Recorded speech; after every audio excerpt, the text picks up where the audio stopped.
드리도록 하겠습니다. 끝까지 또 집중해서 예배 잘 드릴 수 있기를 바랍니다. 우리 찬송 먼저 사도신경으로 신앙 고백 드리겠습니다. 전능하사 천지를 만드신 하나님 아버지를 내가 믿사오며 그 외아들 우리 주 예수 그리스도를 믿사오니 이는 성령으로 잉태하사 동정녀 마리아에게 나시고 본디오 빌라도에게 고난을 받으사 십자가에 못 박혀 죽으시고 장사한 지 사흘 만에 죽은 자 가운데서 다시 살아나시며 하늘에 오르사 전능하신 하나님 우편에 앉아 계시다가 저리로서 산 자와 죽은 자를 심판하러 오시리라. 성령을 믿사오며 거룩한 공회와 성도가 서로 교통하는 것과 죄를 사하여 주시는 것과 몸이 다시 사는 것과 영원히 사는 것을 믿사옵나이다. 아멘. 네, 찬송가 342장 찬송 드리겠습니다.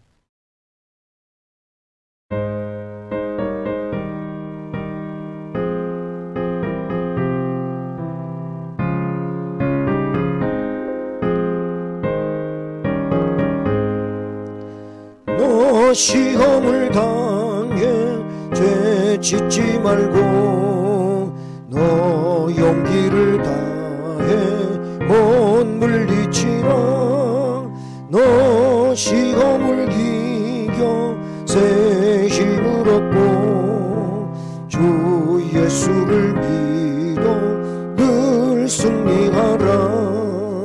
우리 구주의 힘과 그의 위로를 빌라.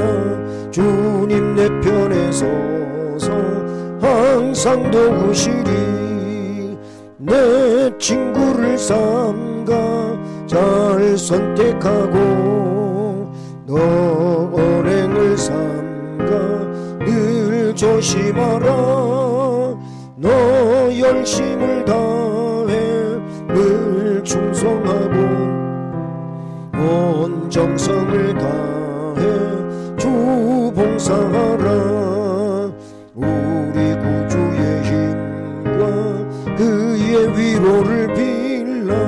주님 내 편에 서서 항상 도우시리. 잘 이기는 자는 상 받으리니. 너 낙심치 말고 늘 전전하라. 내 구세주 예수 힘 주시리니. 주 예수를 늘 승리하라. 우리 구주의 힘과 그의 위로를 빌라.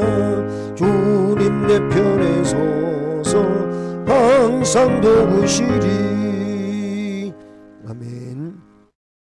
기도드리겠습니다.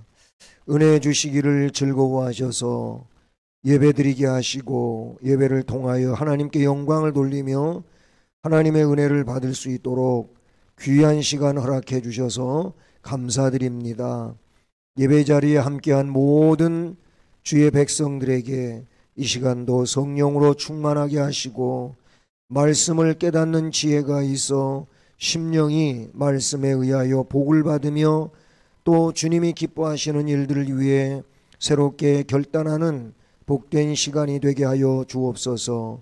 이 마지막 시대를 살아가는 우리들이 여러 가지 신앙적 험난한 일들이 많이 있지만 그러나 주의 말씀으로 무장하고 이 모든 것들을 잘 지혜롭게 헤쳐나가게 하옵소서. 예수 그리스도의 이름으로 기도드립니다. 아멘.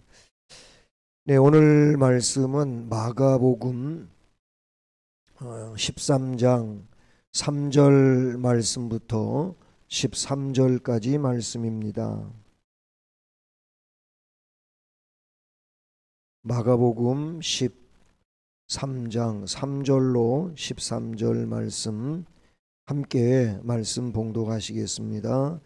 예수께서 감람산에서 성전을 마주대하여 앉으셨을 때에 베드로와 야고보와 요한과 안드레가 조용히 묻되 우리에게 이르소서. 어느 때에 이런 일이 있겠사오며 이 모든 일이 이루어지려 할 때에 무슨 징조가 있사오리이까? 예수께서 이르시되 너희가 사람의 미혹을 받지 않도록 주의하라. 많은 사람이 내 이름으로 와서 이르되 내가 그라하여 많은 사람을 미혹하리라. 난리와 난리의 소문을 들을 때에 두려워하지 말라. 이런 일이 있어야 하되 아직 끝은 아니니라. 민족이 민족을, 나라가 나라를 대적하여 일어나겠고 곳곳에 지진이 있으며 기근이 있으리니 이는 재난의 시작이니라. 너희는 스스로 조심하라. 사람들이 너희를 공회에 넘겨주겠고 너희를 회당에서 매질하겠으며 나로 말미암아 너희가 권력자들과 임금들 앞에 서리니 이는 그들에게 증거가 되려 함이라. 또 복음이 먼저 만국에 전파되어야 할 것이니라. 사람들이 너희를 끌어다가 넘겨줄 때에 무슨 말을 할까 미리 염려하지 말고 무엇이든지 그때에 너희에게 주시는 그 말을 하라. 말하는 이는 너희가 아니요 성령이시니라. 형제가 형제를, 아버지가 자식을 죽는 데에 내주며 자식들이 부모를 대적하여 죽게 하리라. 또 너희가 내 이름으로 말미암아 모든 사람에게 미움을 받을 것이나 끝까지 견디는 자는 구원을 받으리라. 아멘. 네, 말세에 대한 말씀인데요. 우리 성도들은 말세의 징조를 보면 그런 내용들을 통해서 시대를 분별하고 또 깨어있는 신앙생활을 더욱 결단해야 될 줄로 믿습니다. 오늘 이 본문의 말씀은요, 마태복음 24장 3절로 14절이나 누가복음 21장 7절로 19절과 같은 내용인데요. 이런 내용들은 계시록의 성격을 띠고 있는 말씀들이죠. 장차 있을 말세에 대하여 예언하고 있는 말씀입니다. 그런 중에 본문은 세상 끝날에 나타날 여러 가지 징조를 말씀해 주고 있습니다. 그런데 이 말씀에서 종교적인 미혹, 난리, 전쟁, 천재지변, 그리고 흉흉한 민심 때문에 성도들이 미혹당하지 않도록 주의를 해야 된다고 권면하고 있습니다. 말세가 가까이 올수록 더 많은 거짓 그리스도가, 즉 적그리스도가 곳곳에서 일어나서 성도들을 미혹합니다. 좀 이 말세에서 성도들이 제일로 조심할 일들은 진리를 왜곡시키고 또 그 복음적인 내용 아래서 온전히 살지 못하고 이탈하게 만드는 이런 일이 말세에 성도들이 조심할 일이다, 이렇게 볼 수가 있어요. 첫 번째로 그러면 이 말세의 현상이 어떠냐라고 본문에 나타내 주는데요. 그 말세의 현상을 본문에서 보면 한 네 가지로 이렇게 압축해서 말씀해 주십니다. 그 첫 번째가 사람의 미혹이라는 겁니다. 그래서 지금 이제 본문의 말씀을 보면 앞에 13장 1절 2절에서 예수님이 성전을 이렇게 가리켜서 말씀해 주시지요. 내가 이 큰 건물을 보느냐, 돌 하나도 돌 위에 남지 않고 다 무너뜨려지리라 하면서 예루살렘 성전이 저렇게 훌륭하게 지어지고 있지만은 그때의 성전은 이제 헤롯 성전이거든요. 헤롯 성전이 뭐 뚝딱 그냥 몇 년에 이렇게 완공되고 지어진 게 아니고 지금 뭐 40여 년 동안 지었는데도 완공을 보지 못한 이런 상황에 있었어요. 그런데 그 성전이 돌 하나도 돌 위에 남지 않고 다 무너뜨려진다. 예수님이 이렇게 말했더니 3절 말씀에 그 예수님이 감람산에 성전을 마주대하여 앉으셨을 때 베드로, 야고보, 요한, 안드레도 거기 함께 있었는데 예수님한테 앞에서 얘기했던 그 내용을 또 다시 상기시키면서 어느 때 이런 일이 있을 겁니까? 이 모든 일이 이루어지려고 할 때 무슨 징조가 있을 겁니까? 하고 예수님한테 어느 때 있을지, 그런 일이 일어나려면 어떤 징조가 있을 것인지 이거를 구체적으로 물어봐요. 그때 예수님이 대답하신 말씀 가운데 그 첫 번째 현상으로, 징조로 너희가 사람의 미혹을 받지 않도록 주의하라. 많은 사람이 내 이름으로 와서 이르되 내가 그라, 내가 그 사람이다 하면서 많은 사람을 미혹한다고 5절 6절에서 사람의 미혹에 대하여 말씀하고 있어요. 여러분, 모든 성도들은 어떤 환경이든지 어떤 처지에서도 사람에게 미혹당하지 않도록 주의해야 돼요. 왜 그러냐면 마지막 때에는 사람의 미혹이 제일로 큰 문제라는 거예요. 일반적으로 종교적인 내용이 아니라 할지라도 일반적으로 뭐 재물 사기, 성적 미혹, 약물의 미혹, 이런 거 보면 세상에 오늘날 넘쳐나는 일들이라고 볼 수가 있잖아요. 얼마나 많은 재물 사기가 일어납니까? 뭐 우리 보이스 피싱이라든지 이런 것도 보면은요, 아주 속지 않을 것 같은 사람들도 그냥 속아요. 아주 교묘하게 하기 때문에 그렇죠. 다 사기예요, 사기. 결국 사람을 미혹시켜 가지고 돈을 빼앗아 가는 일들이잖아요. 성적 미혹 이런 것도 있잖아요. 그래서 결국은 문제가 심각해지는 이런 일들. 그런가 하면 약물 때문에 무너지는 인생도 있어요. 약물의 미혹. 이런 것이 지금 세상에 넘쳐나고 있는 그런 일들이에요. 기독교적 입장에서 보면은 역시 이단의 문제가 심각하다라는 거지요. 때문에 이런저런 미혹으로 넘쳐나고 있는 때에 우리 성도들은 사람의 미혹받지 않도록 주의해야 된다. 뭐 이단 문제에 대해서 들을 만큼 들었겠지만요, 그래도 이단한테 귀가 솔깃하고 넘어가는 분들이 있어요. 아주 대단한 진리를 알려줄 것처럼 보통 교회에서 들어보지 못한 그런 성경 해석으로 궁금하던 것을 알려준다는 식으로, 그래서 비밀스럽게 접근해 가지고 이거는 뭐 담임 목사님한테 얘기해도 안 되고 구역장한테 얘기해도 안 되고 절대로 누구한테도 알리지 말고 그냥 참여하라고 하고, 그리고 아주 대단한 거를 알려주는 것처럼 그래요. 이게 이단들의 그런 접근 방법이고 그들이 진행하는 데 있어서 말하는 것이죠. 근데 보면 결국 예수를 부정하고 예수 대신에 다른 예수를 이야기하고, 다른 예수라고 하는 건 결국 교주에 대한 이야기죠. 그래서 성경을 왜곡시키고 다른 방법을 가지고 신앙생활 하도록 그렇게 만드는 일이 있단 말이죠. 주님은 그걸 첫째로 말세의 현상으로 꼽았어요.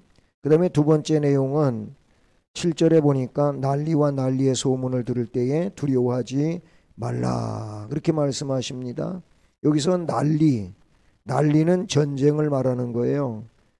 우리 옛날 어른들은 6.25도 겪고 막 그랬잖아요. 그래서 그 난리라고, 난리 났어. 뭐 굉장히 대단한 어수선한 일이 일어나면은 난리 났다 그래요. 난리 났다 그러는데 이 난리가 결국 전쟁 났다고 하는 게 그 원래 쓰던 용어지요. 역사가 시작이 되고 지금까지 전쟁이 멈춘 적은 없어요. 전쟁은 지금도 계속되고 있고요.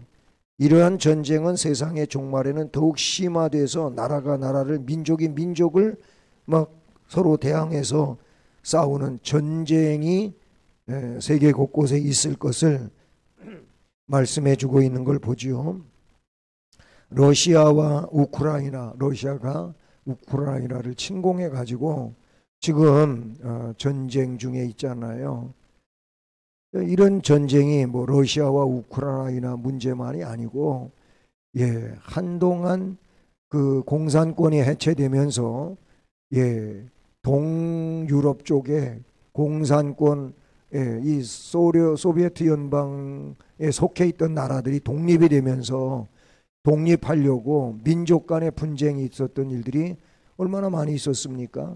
뭐 아프리카에도 역시 민족 전쟁이죠. 민족끼리 서로 그렇게 결합이 돼 가지고 자기와 다른 민족을 공격하고 하는 이런 일들이 아프리카에서도 많이 일어나서 세계 곳곳에 난민 문제가 심각한 걸 봐요. 우리나라의 6.25 지금 뭐 6.25 상기 주일이 곧 이제 돌아오는 주일이잖아요. 그런데 그 6.25를 치르면서 뭐 이 민족이 민족을 나라가 즉 전쟁을 하면 사망자가 발생하기 마련이죠. 지금 러시아와 우크라이나에서도 엄청난 사망자들이 발생하고 피해자들이 발생했잖아요. 6.25 그 사망자 집계에 대하여서 나온 걸 보니까는요, 이렇게 돼 있더라고요. 한국군이 63만 명, 유엔군이 15만 명. 결국 우리 아군의 문제는 78만 명 정도 사망자가 발생했다 그래요. 북한군은 80만 명이고 중공군은 123만 명. 중공군이 제일 많이 죽었어요. 뭐 인해 전술 쓴다고 하면서 사람이 그냥 계속 떼거지로 덤벼들다가 많은 사람이 폭격에 죽고 한 일이. 어쨌든 이 북한군과 중공군 합쳐서 203만 명이라 그래요. 그러니까 아군 78만 명, 이렇게 적군 203만 명, 281만 명이 군인과 또 일부 경찰이 목숨을 잃은 일들이 집계되고 있다는 거예요. 뭐 북한도 마찬가지겠지만 한국도 6.25 직후 결국은 뭐예요? 나라 절반의 사람들이 다 피해자예요. 그리고 1980년대 이산가족 상봉 문제로 KBS에서 방영할 때 저도 꽤 여러 번 눈물을 흘렸습니다만은 그거 보시고 안 우신 분들 없을 거예요. 그런 이산가족, 지금도 이산가족 문제는 아직도 마무리되지 않고 있는 이런 얘기잖아요. 이게 전쟁 후유증이다라는 거예요. 이런 난리와 난리, 전쟁의 소문이 말세가 되면 더 심화된다. 이게 또한 징조고요. 그 다음에 세 번째는 곳곳에 기근과 지진이 일어난다는 겁니다. 8절 중반에 보면은요, 곳곳에 지진이 있으며 기근이 있으리니 이는 재난의 시작이다 라고 말씀하지요. 기근은 어떻게 보면은 천재지변의 문제고 전쟁으로부터도 일어나는 일들이라고 봐요. 그리고 요즘에 와서는 기후변화에도 역시 기근의 문제가 심각하게 되어지고 있다고 볼 수 있죠. 결국 기근은 식량 문제이며 식수 문제다. 물론 아모스서에는 뭐 사람이 먹을 거 마실 게 없어서 기갈이 아니고 하나님의 말씀을 듣지 못한 기갈이라고 하는 영적 기갈에 대해서도 말씀하고 있습니다마는 이 본문에서는 그런 것도 물론 깊은 의미에서 포함이 되겠지만은 우리가 먹고 마시고 하는 이런 문제예요. 요즘에 그 아프리카의 물 부족 문제로 이제 후원해달라고 하는 그런 일들이 TV에도 나오고 인터넷 매체에도 나오잖아요. 우리는 지금 물론 생수를 사다 먹기도 하고 수돗물을 정화해서 먹기도 하고 아직은 우리는 물에 대해서 그렇게 심각한 사정을 못 느껴요. 그러나 아프리카 쪽에 보면 거기 나오는 그 방송 뭐 농구 감독이었던 허재 그분도 그런 이걸 먹을 수 있나요? 이걸 어떻게 먹지? 나는 못 먹을 것 같은데 뭐 이런 거 나오더라고요. 뭐냐면 흙물이에요. 흙물, 진흙물. 예? 붉은 진흙물인데 실제 그거를 떠가지고 그냥 바로 마셔요. 왜냐하면 그거라도 그 물이라도 안 마시면은 정말 말 그대로 목말라 죽으니까. 그런데 그 물 속에 너무 그냥 장에 들어가면 위장 장애를 일으키는 그런 균들이 많이 있다는 거지요. 균은 전에 그냥 벌레들이 있는 거예요. 그런데 그걸 먹어요, 마셔요. 그래서 그들이 맑은 물을 마실 수 있도록 뭐 지원해달라고 하는 그런 방송들이 나오는데 참 너무 가슴 아픈 일들이지요. 이게 뭐예요? 기근이에요, 기근. 예, 기근이에요. 지진. 예, 곳곳에 기근과 지진 난다는 지진이 많이 일어난다는 겁니다. 이 지진은 성경을 근거해 보면 하나님의 종말적 심판의 징조로도 많이 말씀하고 있는 걸 봐요. 그래서 예, 악한 사람들이 막 지도자에게 도전하고 그럴 때, 즉 모세에게 도전하던 고라당 일당도 그냥 그 일부 지진 나가지고 그래서 땅 속에 다 빨려 들어가 죽은 이런 내용이에요. 그러니까 하나님이 지진을 때로 심판의 도구로 사용한 것도 성경에 여러 차례 나온단 말이죠. 그런데 여러분, 지금 세계 곳곳에 지진과 또 지진 전조 증상들로서 많은 일들이 있어요. 코로나 되면서 저는 이제 뉴스 안 본 지는 참 오래됐어요. 그냥 인터넷 뉴스 검색하고 이렇게 다 보니까 더 안 보는데, 근데 뭐 우리나라 정치 현장이 너무 그러니까 뉴스 안 본 지가 오래됐어요. 제가 꼭 9시에는 이렇게 뉴스를 많이 봤었는데 안 봐요. 안 보고 뭘 많이 봤느냐 하면은 세계 여행 기행, 세계 기행 프로, 그를 다루는 이런 프로들을 많이 봤어요. 그랬더니 그것도 한참 보니까 계속 새로운 걸 보여주질 못하고 재탕하더라고요. 보여줄 게 없다 그 말이죠. 그런데 그걸 보는데 이제 어떤 데가 많이 나오냐면은요, 이 화산, 예, 활화산, 지금도 살아있는 화산들, 그리고 이제 그렇게 폭발했다가 몇 년 지난 이런 사화산 이런 데를 보여주는 그 기행 프로들이 꽤 나오더라고요. 그런데 얼마나 그걸 보면은 야, 지진 한번 나면 정말 무섭겠다 이런 생각이 들어요. 그런데 무슨 뭐 유라시아 판 무슨 판 그러잖아요. 바로 그 유라시아 판 그 서로 맞물려 있는 그 불의 골이 여기에 보면 지진이 실제로 많이 났어요. 예. 그런 면에서 볼 때 우리나라가 조금 안전지대가 되고 일본은 거기와 좀 고리가 물려 있는 이런 상황이어 갖고 더 지진이 많이 발생하고 위험이 있는 그런 곳이라고 하는데, 그런데 주님이 말씀해 보면 말세가 되면 그 징조로서 지진이 곳곳에 지진이 있다, 기근이 있다, 이것이 재난의 시작이다 이렇게 말하고 있어요. 오늘날 이런 지진 상태는 옛날보다 물론 그 과학적으로 조사하는 일들이 과학적으로 잘 만들어지고 뒷받침돼서 그런지 모르지만은 더 많아진 건 확실하잖아요. 빈번한 지진이 있어요. 예. 그다음에 또 한 가지 말세 현상이 뭐냐면은 믿는 자를 공회에 넘겨주는 일이 일어난다는 거예요.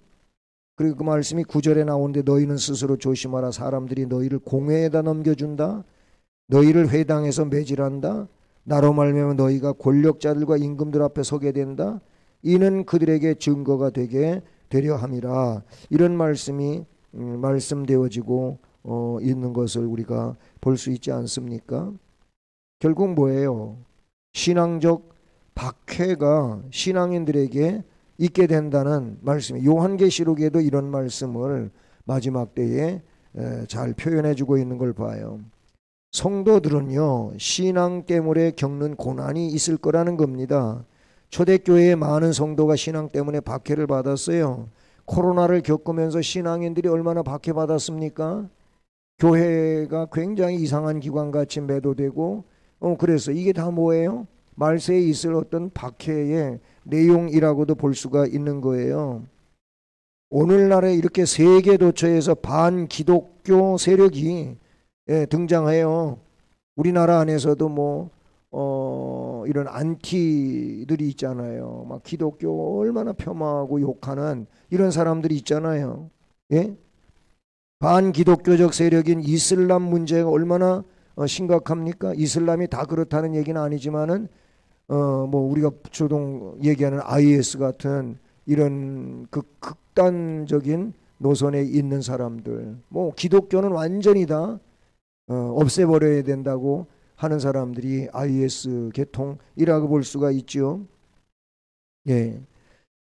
이 일은 주의 재림이 임박할수록 더욱 심화된다는 겁니다. 사탄에 의하여 많은 사람들이 서로 환난에 넘겨줘요. 미워하고 죽이는 상황이 오게 돼요. 말세에 배교하는 일이 많아진다 그랬어요. 성도들의 믿음이 약해져서 성도들끼리 팔아넘기고 서로 미워하게도 된다는 겁니다. 요즘 코로나19 교회가 세상으로부터 욕 많이 먹고 있잖아요. 그러나 이것은 말세의 현상에 속한다. 이렇게도 볼 수 있는 거죠.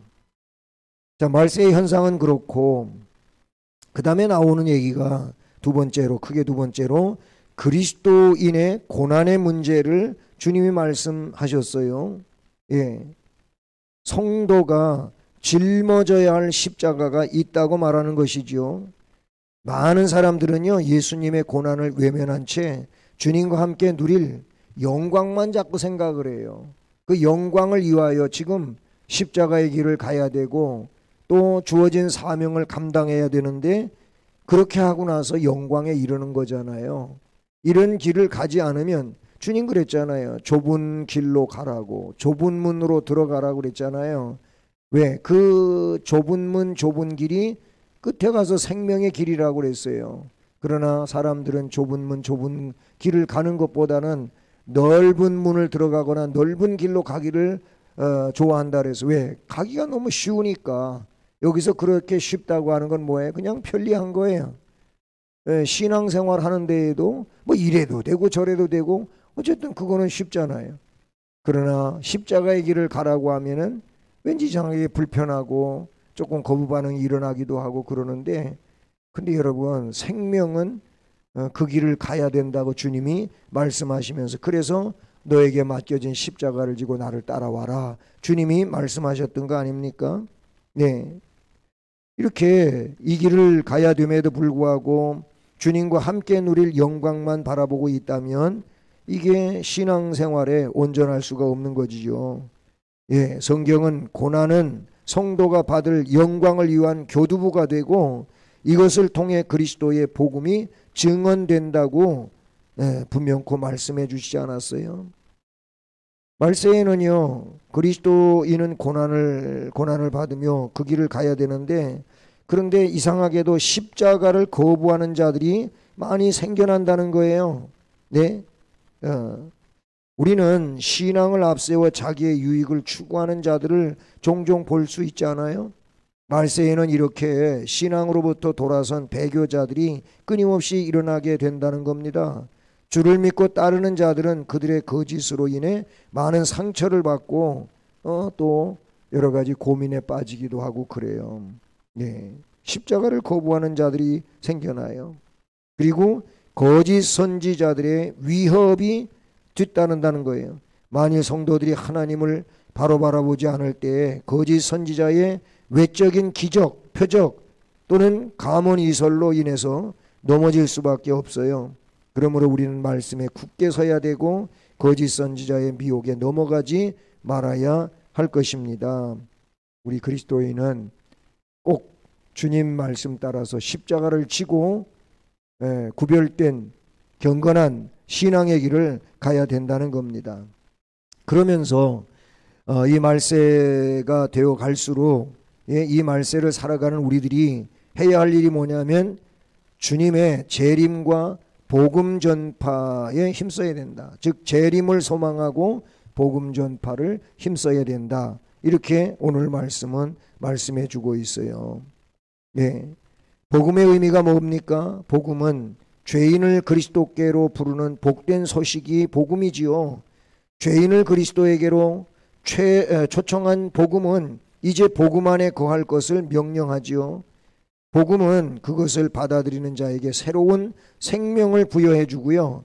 그 생명을 다른 사람에게 전하게 합니다. 그래서 전하지 않으면 안 되는 이런 정열을 가지게 만드는 것이죠. 주님이 명령하셨어요. 예, 천하 만민에게 복음을 전파하라. 예? 그리고 사도행전 1장 8절에도 너희에게 성령이 임하여 권능의 사람이 될 텐데 그 권능 가지고 예루살렘 온 유대 땅 사마리아 땅 끝까지 이르러서 내 증인이 되라 라고 명령해 주셨잖아요. 그러므로 우리는 땅 끝까지 복음을 전해야 될 줄로 믿습니다. 생명을 주는 복음이잖아요. 예, 생명이 없는 복음이 아니에요. 그러므로 생명을 주는 이 복음을 주님이 전하라고 하셨으니 우리는 그 말씀을 따라서 생명의 복음을 믿고 전하는 자가 되어야 할 것입니다. 복음은 박해 속에서 더욱 크게 확산이 되고 핍박 속에서 더욱 선명한 빛을 발한다고 하셨어요. 그래서 사도행전 6장 7절에 하나님의 말씀이 점점 왕성하여 예루살렘에 있는 제자의 수가 더 심히 많아지고 허다한 제사장의 무리도 이 도에 복종하니라. 그때 얼마나 박해가 심했어요. 근데 그렇게 심한 박해 가운데에서 오히려 복음의 말씀, 이 하나님의 말씀이 점점 더 왕성해지고 믿는 사람이 더 많아지고 순종하는 사람이 더 많아졌다고 성경은 말해주고 있어요. 하나님의 인내하심을 우리는 기억할 수 있기를 바랍니다. 복음이 땅끝까지 이를 때 주님이 재림하신다고 하셨거든요. 그러므로 주님은 복음이 땅끝까지 임할 때까지 자신의 재림을 늦추고 계신다, 참고 기다리신다, 이렇게 볼 수가 있어요. 그것은 그의 사랑과 인내에 기인하는 것인데요, 모든 인류에게 복음이 증언될 때까지 기다리시는 주님은 한 사람이라도 더 복음을 듣고 구원받게 하시려는 사랑의 표현인 것인 줄로 믿습니다. 그러한 면에서 우리 주님의 재림은 인류를 위한 그의 대속의 완성이고 천국 복음의 확산은 그의 사역의 완성을 위한 필연적 과정임을 우리가 깨달으면서 우리는 우리에게 주어진 시간과 환경 속에서 복음을 전하는 자가 되어야 할 것입니다. 그리고 마지막으로 모든 것에는 시작과 끝이 있음을 우리는 분명히 기억해야 할 것입니다. 우주에 시작이 있다면 우주에 마침도 있다.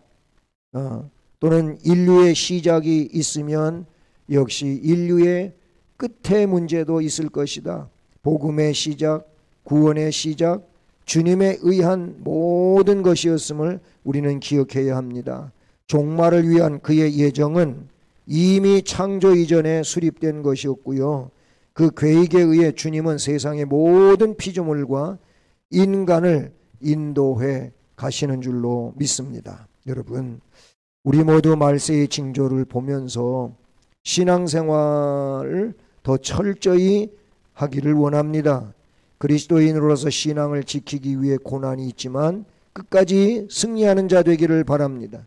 주님 앞에 서는 날까지 복음을 담대하게 전하는 충만한 자들 되기를 원합니다. 오늘 말씀 들으신 것처럼 그러면 성경은 재림의 징조에 대하여 어떤 현상들이 있을 것이라고 말해줍니까? 다시 성경을 보시면 그 순서대로 이 재림이 있기 직전 어떤 현상들이 있느냐? 우선 사람의 미혹하는 일들이 더 많아진다.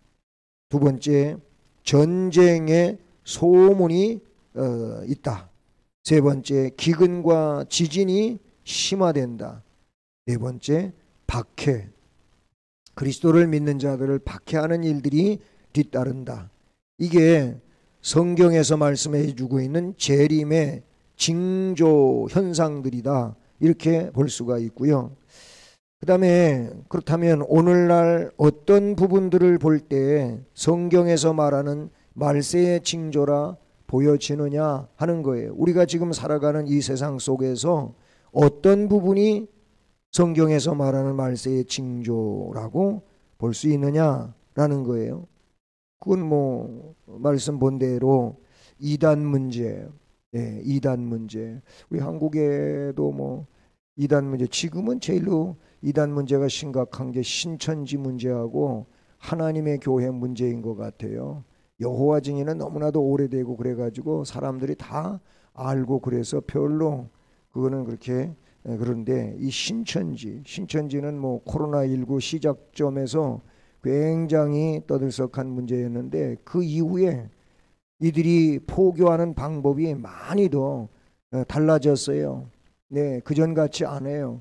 그러다 보니까 뭐 신천지 아닌 것 같이 느껴지면서 사람들이 거기에 연루되는 이런 일들이 생기는 것 같아요. 어쨌든 지금 이 시점에서 성경에서 말하는 말세의 징조 이단 문제다. 그런가 하면 천재지변 혹은 바이러스 이런 문제들, 이거 다 말세의 현상으로 볼 수 있는 것이고 전쟁도 거기에 속한다. 우리 남북의 문제는 완전히 전쟁이 끝난 상태가 아니고 그냥 전쟁이 멈춰 있는 상태의 지역을 우리는 정전 상태다 그렇게 말하고 하는데, 요즘에 와서 사람들이 많이 불안해해요. 예, 북한이 자꾸 어떤 시험 발사를 뭐 그냥 계속 진행하고 있고 막 그러지 않습니까? 그러니까 저거 언제 한번 저렇게 연습하다가 진짜로 쏘는 거 아니야? 그런 분들도 있더라고요. 어쨌든 남북의 문제도 전쟁의 그 안정권에 있는 것은 아니다 이렇게 볼 수가 있어요. 예. 그러면 말세를 마주하는 우리들이 조심해야 할 것, 힘써야 할 건 뭘까? 조심해야 할 것, 말세 중에 조심해야 할 것, 이단 문제, 이단에 미혹되지 않도록 조심해야 되겠다 하는 것이고, 힘써야 할 일은 뭐예요? 복음 전파라고 볼 수가 있어요. 복음을 전하는 거예요. 복음을 전한다고 하는 것은 복음을 내가 그만큼 확신하고 있다는 얘기도 되는 거거든요. 그래서 이런 일들을 힘쓰는 성도로서 또 앞으로를 결단하고 살아갈 수 있기를 주님의 이름으로 축복합니다. 기도합니다. 사랑의 하나님 아버지 감사합니다. 오늘은 말세의 징조를 성경을 통하여 보면서 이 시대를 살아가는 우리로서 시대를 분별하고 깨어 있어야 된다고 하는 것을 깨닫게 됩니다. 진정 그런 신앙인으로서 하나님의 나라를 소망하고 또 이 시대 가운데서 감당해야 될 사명들을 온전히 감당할 수 있게 하옵소서. 살아있는 신앙인으로, 역사하는 신앙인으로 우리의 삶을 살아가며 하나님을 기쁘시게 해드리는 은혜 있는 성도들로 살게 하옵소서. 특별히 6.25를 상기하는 이런 날이 앞에 다가오는데 이 점을 기억하면서 나라와 민족을 위하여 기도하는 우리 모두가 되게 하옵소서. 예수 그리스도의 이름으로 기도드립니다. 아멘. 찬송가 356장 찬송입니다.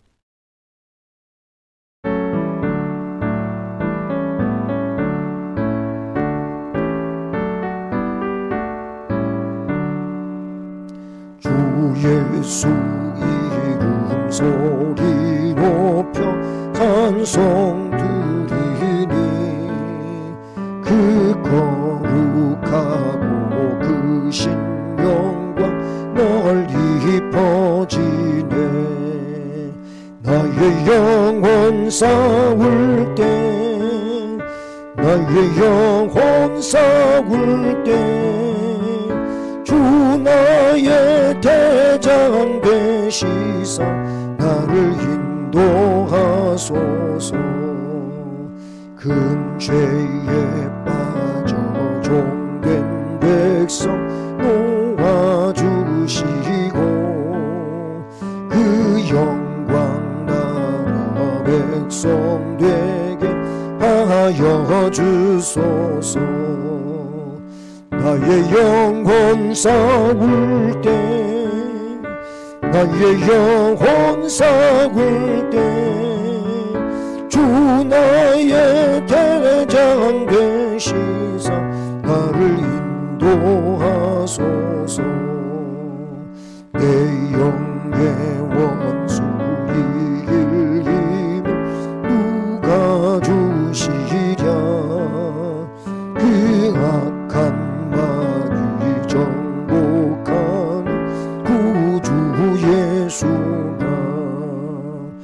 나의 영혼 싸울 때, 나의 영혼 싸울 때, 주 나의 대장 되시사 나를 인도하소서.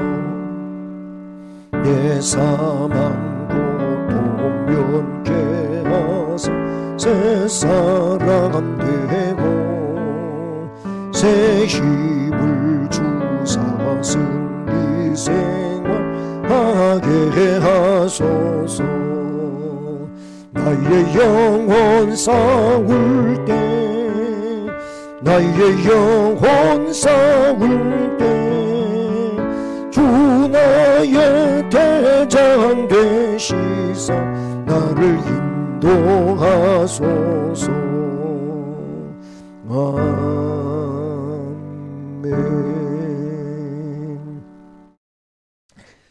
네, 이번 주간은 나라와 민족을 위해 특별히 기도하는 구국기도 이제 주간을 삼겠습니다. 그렇게 아시기를 바라고요. 그 다음에 청년부 여름 수련회를 위해서 좀 많은 관심과 기도를 부탁드립니다. 네, 7월 1일, 2일 이틀 동안 양평 서후리 산촌 생태마을이라고 하는 곳에서 이 청년부 수련회가 진행이 되고요. 또 주제는 세상 속에서 결이 다른 우리 신앙인들은 사실 세상 속에서 구별된 삶을 사는 자들이지 않습니까? 이 청년부 수련회를 위해서 관심 기울여 주시고 기도 부탁드립니다. 그리고 담임 목사인 저는 내일까지 개혁총회 교육자 수련회 중에 있습니다. 이거는 지금 제가 수련회를 가기 위해 가지고 가기 전에 미리 녹화를 해둔 것이어서 제가 제 광고를 이렇게 하고 있는 겁니다. 시점이 그래서 이런 광고를 이렇게 드리는 거니까 또 그렇게 이해하시기를 바랍니다. 이제 주의 기도하심으로 오늘 예배를 마치겠습니다.